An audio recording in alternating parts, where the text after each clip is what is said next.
Hey everyone, Noir here. Let's get into today's Reddit story. I thought getting laid off would be the worst thing that happened that week. I was wrong. She laughed. My ex was a real man. You're just comfortable. She walked out the same week I lost my job. What she didn't know was that I had already accepted a senior consultant position with another company. The offer included frequent travel, luxury housing, and several other perks. Weeks later, she spotted me stepping out of a hotel car at an event. A few seconds later, my phone buzzed. "Can we talk privately?" The message I sent back left her standing there without a word. I am 35 years old, and until 3 months ago, I thought my life was on the right track. I had been with my girlfriend for 4 years. We met at a friend's dinner party, dated casually at first, became serious after about a year, and moved in together after 2 years. She worked in fashion retail management and cared a lot about appearance and status. I worked as a business analyst at a mid-sized consulting firm. My job paid well and offered stability, even if it was not flashy. From time to time, she talked about wanting more, but she never explained exactly what she meant. Things started changing in January. She became critical of almost everything. Our apartment was not good enough. Our weekends were boring. According to her, I lacked ambition. It felt like I was constantly being compared to some impossible standard I could never meet. By February, she started bringing up her college ex more often. She described him as exciting, someone who took risks and truly lived life. Whenever I asked why she kept mentioning him, she said she was only reminiscing. Still, his name kept coming up during arguments and random conversations, and somehow I always came up short. Everything came to a head one Tuesday night near the end of February. That morning, I had been told my position was being eliminated because of company restructuring. I would stay another month to hand over my projects, but after that I would be out of a job. I came home planning to tell her so we could figure out our next steps together. Instead, she immediately started complaining about her manager, saying she deserved a promotion and that everyone at work was incompetent. I listened until she finished. Finally, she asked how my day had gone. "I got some news," I said. "My position is being eliminated. I've got another month, but after that I'll need a new job." She looked surprised. "You're getting laid off?" "Yeah, but I'm already talking with recruiters. One opportunity looks very promising. We just need to finalize everything." "What kind of opportunity?" "A senior consultant role with another firm. The pay is much better." Instead of looking relieved, she frowned. "When were you planning to tell me you were looking for another job?" "I wasn't really looking. A former colleague contacted me about 6 weeks ago." "6 weeks? And you never mentioned it?" "I wanted to wait until everything was official." She shook her head. "That's your problem. You're always too careful. You never take real risks. Finding another job before losing this one isn't being careful. It's being responsible." "My ex would have quit first," she said. "He would have taken the chance." I stared at her. "You mean the ex who lived with his parents for 2 years because he couldn't keep a job? At least he had passion. He wasn't satisfied just being comfortable." "Comfortable? I'm trying to handle losing my job like an adult." She laughed. "My ex was a real man. You're just comfortable." Something inside me changed.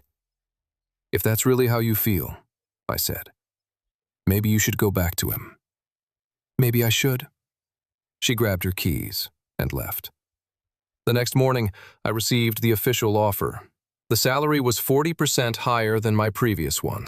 It also included quarterly bonuses, a luxury housing stipend for business travel, and a car service allowance. I signed the contract that afternoon. She came back on Thursday as if nothing had happened. Neither of us mentioned our argument. For 3 days we lived together like strangers. Then, on Sunday morning, she sat me down.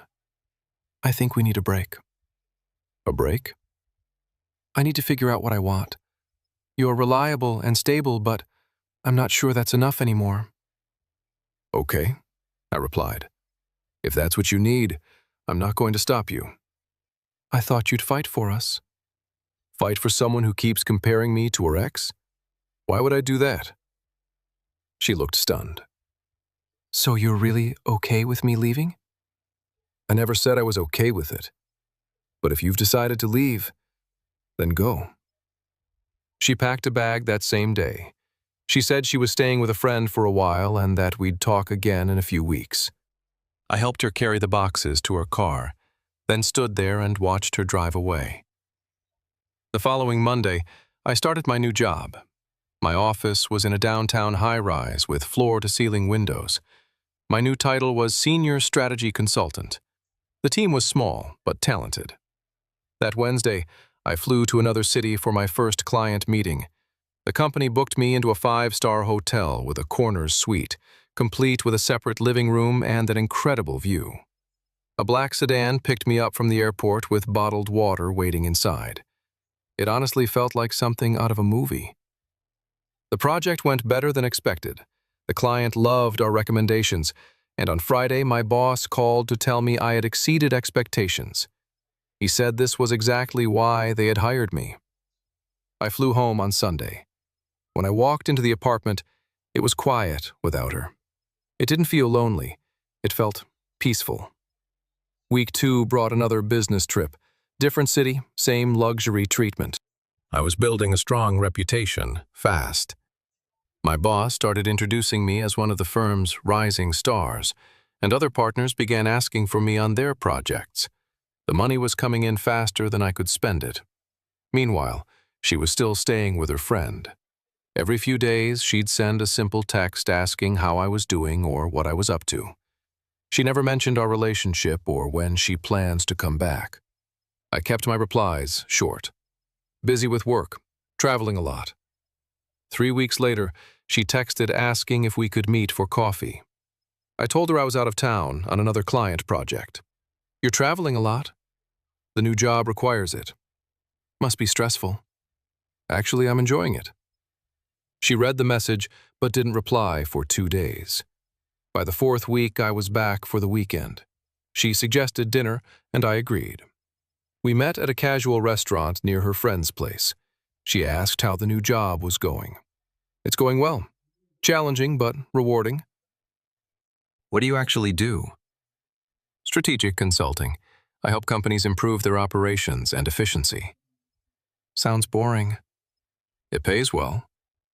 Still playing it safe? I didn't argue. I just smiled. It works for me. She spent the rest of dinner complaining about her manager, her coworkers, and how underappreciated she felt. I listened, nodded, and didn't offer any advice. We split the bill and left. By my 2nd month, I was leading projects, training junior consultants, and working directly with senior partners. Early in April, my boss called me into his office. We're promoting you to principal consultant, effective immediately. I've only been here 2 months. You've performed like you've been here for years. That's how we reward results.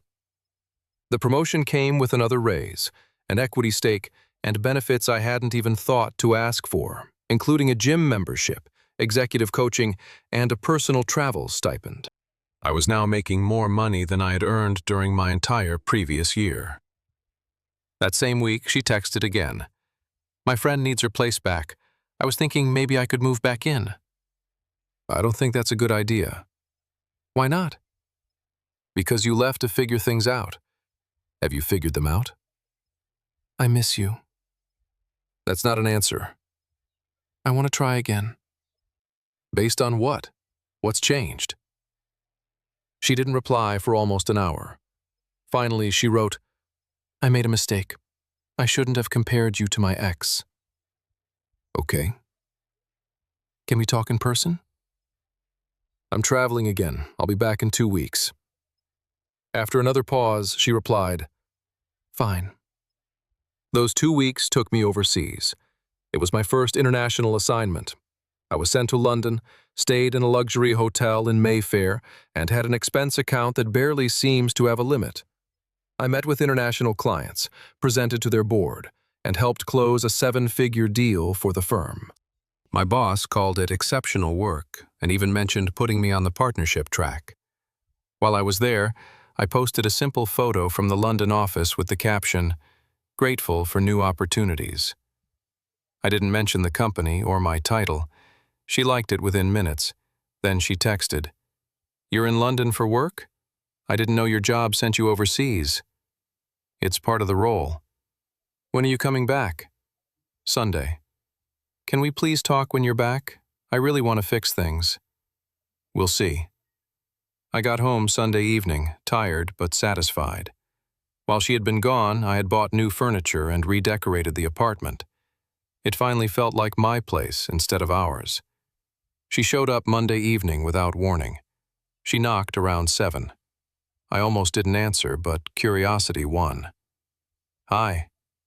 "Hey, can I come in?" I stepped aside and let her in. She looked around the apartment.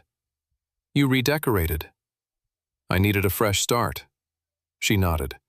"It looks good. Different." We sat down in the living room, and for a moment, neither of us said anything. Finally, she spoke. "I want to apologize for calling you comfortable, for comparing you to my ex. It was immature, and I know it hurt you." I nodded. "Okay. I want us to try again. I think we can get back to where we were." "Where we were wasn't working. That's why you left." "I left because I was scared. When you told me about losing your job, I panicked. All I could think about was the uncertainty." "I didn't lose my job. I moved into a better one." "I know that now. But back then, I just saw instability." "So you ran." She lowered her head. "Yes, and I regret it." I looked at her for a long moment. The strange thing was, I didn't feel angry anymore. I wasn't hurt either. I just didn't feel anything. "I don't think we should get back together." Her expression changed instantly. "Why?" "Because when things got hard, you showed me who you are. You walked away. You compared me to your ex.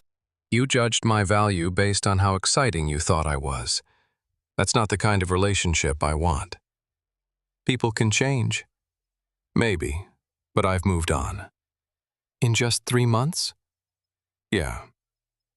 "Are you seeing someone else?" "No, I'm just happy. Happier than I was before. And I'm not interested in going backward." She started crying. "Please, just give me one more chance." "I already gave you 4 years. You spent them making me feel like I wasn't enough. I'm done." "What about everything we built together?" "You tore it down the day you walked out." She left a few minutes later. I heard her crying in the hallway. I felt bad for maybe 30 seconds. Then I ordered dinner and watched a show I'd been meaning to start. By May, things at work were going even better. I earned another promotion, this time to vice president-level project lead. I was managing 8 consultants across 3 continents. The money had become almost ridiculous. I paid off my student loans, maxed out my retirement accounts, and still had more money than I needed. I bought myself a new car. Nothing flashy, just a nice German sedan that looked successful without trying too hard. She saw it parked outside our old apartment building and texted me. "New car?" "Yeah." "Business must be going well." "It is." "I'm happy for you." I didn't reply. A couple of weeks later, I was invited to a major consulting conference. The biggest firms in the industry would be there. There were networking events, panel discussions, and an awards ceremony. My company was sponsoring the event, and I was being recognized as one of the industry's emerging leaders. I confirmed my attendance, booked my hotel, and prepared for the panel I would be speaking on. The conference was held at the Grand Hotel, one of those historic places with marble floors and crystal chandeliers. It felt like the kind of venue where important people made important decisions. The evening of the event, I got dressed in my hotel suite. Tailored suit, new watch, confidence that came from knowing I'd earned my place. At 6 o'clock, the car service picked me up. When I stepped out in front of the hotel, photographers were taking pictures of guests arriving. I smiled, acknowledged a few cameras, and headed inside. Then my phone buzzed. "Are you at the Grand Hotel?" It was her. I ignored the message. Inside, I spent the evening networking, meeting clients, and speaking on my panel. Everything went smoothly. Afterward, several people approached me with business cards, speaking invitations, and even job offers. During the cocktail reception, my phone buzzed again. "I'm here too. I came with a coworker. Can we talk privately?" I looked across the room and spotted her. She was dressed up, and it was obvious she'd made an effort. Her friend stood beside her, looking uncomfortable. I replied, "We have nothing to talk about. Enjoy the conference." She looked up from her phone, saw me watching, and started walking toward me. I simply turned around and joined a conversation with a senior partner from another consulting firm. When I glanced back, she was still standing there with her phone in her hand, completely frozen. The rest of the conference went perfectly. I stayed focused on work, met the right people, and strengthened relationships that would help my career for years to come. When it ended, my car was already waiting outside. I went back to the hotel, changed into comfortable clothes, and slept peacefully. The next day she called. I answered. "That was humiliating." "What was?" "You ignored me at the conference. You saw me, then walked away. I told you we had nothing to talk about. You could have at least acknowledged me." "Why? We're not together. We're not even friends." "Everyone noticed. People kept asking me what happened." "That's not my problem." There was a long pause. "You've changed." "You're right. You're not the man I used to know." "No, I'm better." "You're cold." "No, I'm clear. There's a difference." She hung up. After that, my messages never went through. I assumed she had blocked my number. A few days later, a mutual friend called. "She's really upset about what happened at the conference." "Okay." "She thinks you embarrassed her in front of everyone." "I didn't embarrass anyone. I simply chose not to talk to my ex at a professional event." "She told me you've completely changed." "I have," I said, "for the better." "She's telling everyone you're being cruel." "That's her choice. It doesn't change the facts." "What facts?" "She left when she thought I was at my lowest. Then she realized I was doing better than ever and suddenly wanted me back. That's not love. That's convenience." There wasn't much my friend could say after that. 3 months have passed since the conference. I'm still with the firm, and things are going better than I ever imagined. People are already talking about putting me on the partnership track before I turn 40. My life feels full. I travel often, I enjoy my work, and I've built the kind of financial security I used to only dream about. I heard through mutual friends that she's dating someone again. Her ex. The real man she always talked about. Good for them. I honestly hope it works out. I've started dating too. Nothing serious yet. I'm just meeting new people and enjoying relationships where I'm not constantly being compared to someone else or made to feel like I'm not enough. Someone asked me recently if I regretted how things ended. They wondered if I had been too harsh when I ignored her at the conference. I told them no. She called me comfortable when she thought my life was falling apart. Later, she got to see what being comfortable actually looked like when everything was going right. I'd call that a fair trade. "That's pretty cold," they said. "Maybe," I replied, "but it's the truth." The truth is, I hardly think about her anymore. When I do, it feels like I am remembering someone else's life. Back then, I measured my value by her approval. I accepted constant criticism because I was afraid of ending up alone. I convinced myself that love meant putting up with endless comparisons. Now I know better. As strange as it sounds, I'm grateful she left. If she hadn't, I probably would have spent years trying to become the version of me she wanted, instead of becoming the person I actually wanted to be. Instead, I found out what I was capable of once I stopped trying to earn someone else's approval. The apartment is completely different now. Everything inside reflects my taste.